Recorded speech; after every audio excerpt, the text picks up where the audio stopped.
finally, we have Ayodeji. You have a presentation for us. You will help us save costs. Understand?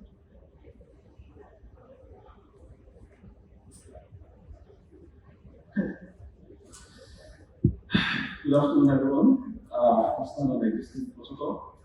Please, can you help me bring up my slide?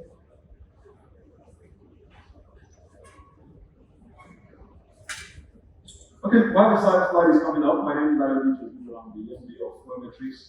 We provide technology for the downstream oil and gas industry. Okay, let me click on the slide.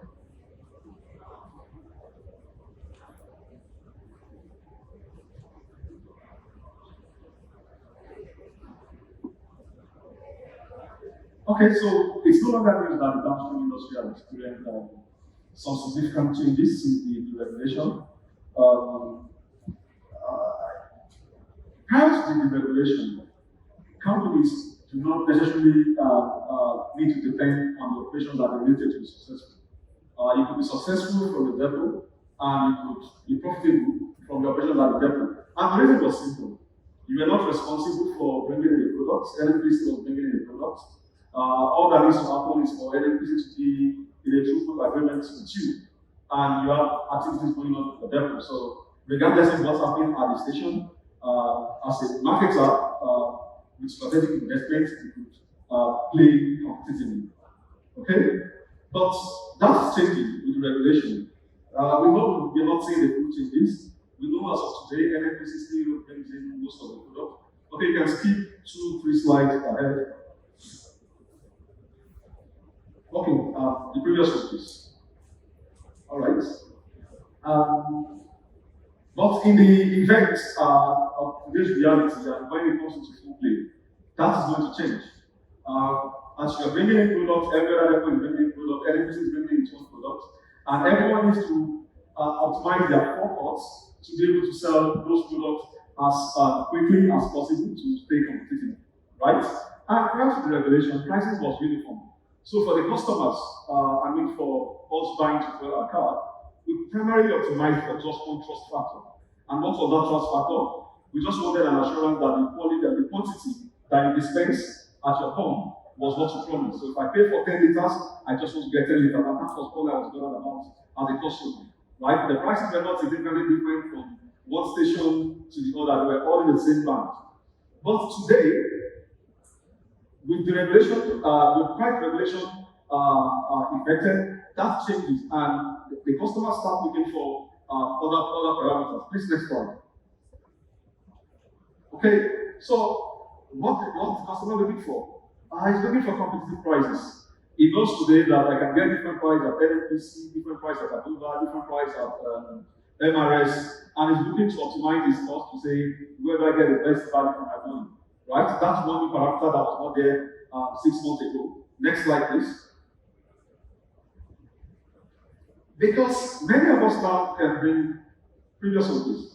Many of us cannot bring products directly for ourselves, as necessitated by the removal of subsidy. It then means quality becomes another concern. It's possible a different brand is going to bring in a different quality, and maybe other unlicensed element within the system can actually bring a product whose quality you cannot vouch for. So customers are now going to be watching out for, not only the price, not only getting the right quantity, but also ensuring that they are not getting bad quality products. And because businessmen are optimized for profit, it's logical to think that if your dealer sometimes can find cheaper products at some sources, they will get those products and sell to the customer, right? And the third one is supply reliability. I don't want to plan my routes expecting that if I get to this station, I'm going to buy, and perhaps the last one of my route, but they don't have products because their distribution process is inefficient. What happens? Maybe I need to make a detour and not reach some traffic before I can correct that. The next time, I'm not going to place a bet for that, right? I'm going to buy fuel at the nearest available product. In all of this, there's someone I like to call the customer X. Today, on our forecourts, a large percentage of the transactions that happen are not, it's happening by third parties. So government officials, corporate organizations, when your drivers go to buy fuel, most times you're not in the car, right? So it's a third party buying fuel on your behalf. And many times, you're not getting value for your money. Who am I going to blame? I'm not going to blame my driver because it's not going to tell me the cost. I'm going to blame the brand I'm buying from. So it means that marketers not only need to solve for their own efficiency, they also need to solve the problem for customer X to be able to retain his sales. Next slide. So, given all of this reality, given all of these new dynamics, then there are some imperatives for us as operators in the industry to solve for, right? We need to employ highly effective strategies to make profitable at the forefront. Prices change. There was a week in this country that prices changed about 3 times between Monday and Friday, right? Prior to now, what most of us do as major marketers or large independents is we're going to send engineers going around to your retail outlets to change those prices. So we have the complex solutions. By the time we are done changing the first round, we are probably on the third iteration of price changes, right? With today's reality, you need to put technology in place that allows you to say, oh, this is the new reality of the market, and I can respond to it effectively and immediately. The second thing we need to mind for is real-time operational visibility. You can no longer be in the car. It's no longer once the product leaves my depot and it gets to the station, the truck has been paid for, I'm fine. No. You actually need to know what's leaving my depot and what's in being sold at my retail outlet. There's a correlation between them. That is, I'm not getting extra products into my system that I cannot vouch for as a brand, right? I'm not selling lesser than I'm supposed to be selling, which means diversion will be happening as a result of my operation because I don't have visibility. So at this point, we need to have that real-time operational visibility into what we do as a business. Next, please. We need to know our customers. We need to be able to meet them at the point of their need. What do my customers want? How do they fuel? How can I upsell them? Like one of the earlier speakers said, the margins on our products sometimes will not be sufficient. And we need to sell other non-fuel products, lubricants, retail stores that might have convenience stores that might have retail outlets. We need to understand our customers. We need to start thinking about data-driven loyalty program. It's not enough to say I'm 50 cover cheaper than my neighbor. It's not enough to say I'm 1 hour cheaper than my neighbor. Customers want more, right? And that's where technology comes into play. Loss prevention. I mean, someone has spoken extensively about losses. If the margin I'm going to make on my product is 1%, you will log it today to have 2% at the retail end.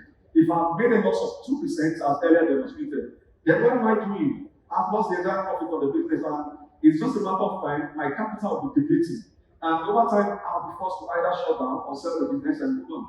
And the last part here is distribution. Is it effective for me to have trucks park in retail outlets when they have products, whereas the other stations are suffering? If I don't have operational visibility, I'm just doing distribution by impulse. I just know that every Tuesday I'm sending one truck to Yola. Every Monday I'm sending another truck to Kaduna. A lot of this will change because market reality will force us. You are either going to be effective in the operation or to begin to build the market share. Next slide, please. So, talking about distribution, can you remain competitive without inefficient transport logistics?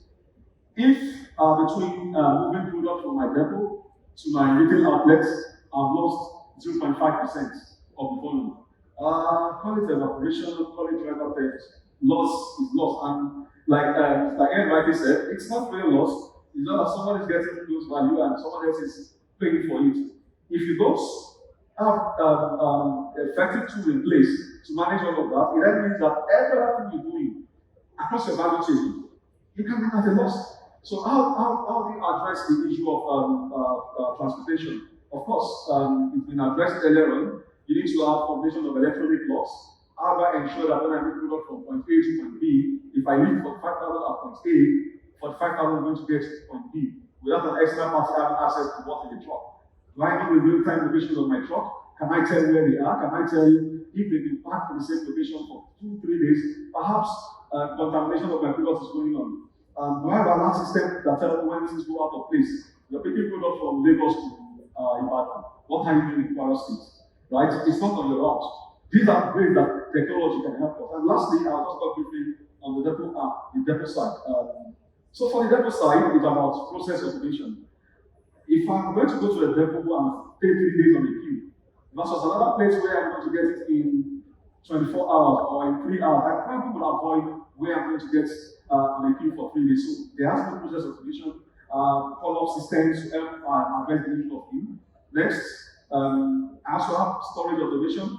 How do I know what's in my storage?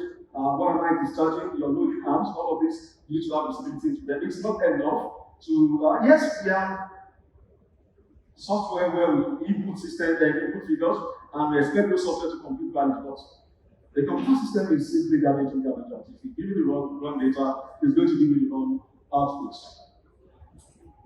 So, in summary, the derivation of the downstream oil and gas sector has transformed the industry dynamics. It's making it imperative for marketers to optimize various aspects of their operations while maintaining trust. Efficiency and technology adoption are crucial in the new landscape to ensure competitiveness and profitability. Thank you. Thank you, Ayodeji. Thank you very much. So it appears quite clear that there are opportunities for us, for all of us, operators, to reduce our losses, optimize our businesses, either at the retail stations or at the depot or in transportation. I don't think I have time to go around everybody again. We have the opportunity of having the regulators here with us today. So we've already spoken about some issues. Some we know that they will support us. We know it's not within their control, but for us, they will support us. What else can we ask from them since we have them listening to us today? Maybe it's not with you, but please very short.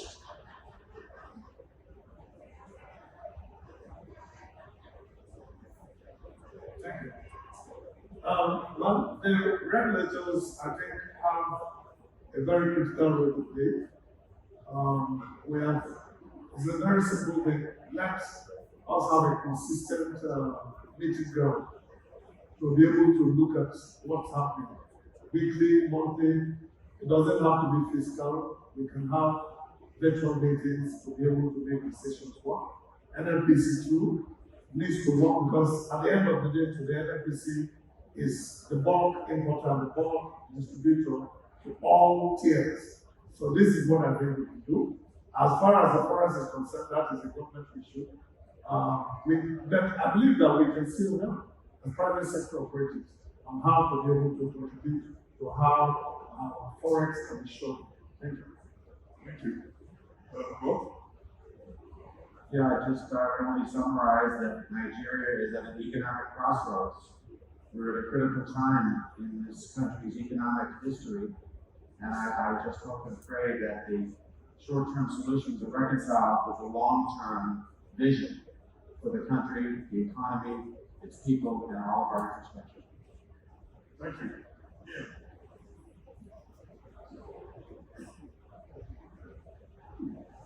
What I need to say is, and I'll reiterate what I was saying before, certainly to the regulators, they have one of the most important parts to play in this whole thing, certainly because on my sector, we lost control, so on and so forth, to ensure a level playing field. Because as I said, in my field, it's a saturated market, and unfortunately, it's getting down to the lowest common denominator in strength of service. And that's not great for me, and it's not great for the industry. When you've got price pressures being put down, for instance, I can tell you about one operator who goes to one location for one lab test, say Ross units, and then goes to the cheapest person he can find to do the balance because they haven't made the investment. So you've got to pay 300,000 naira for one test, the oxygen units, and pay 70,000 naira for the rest of the testing.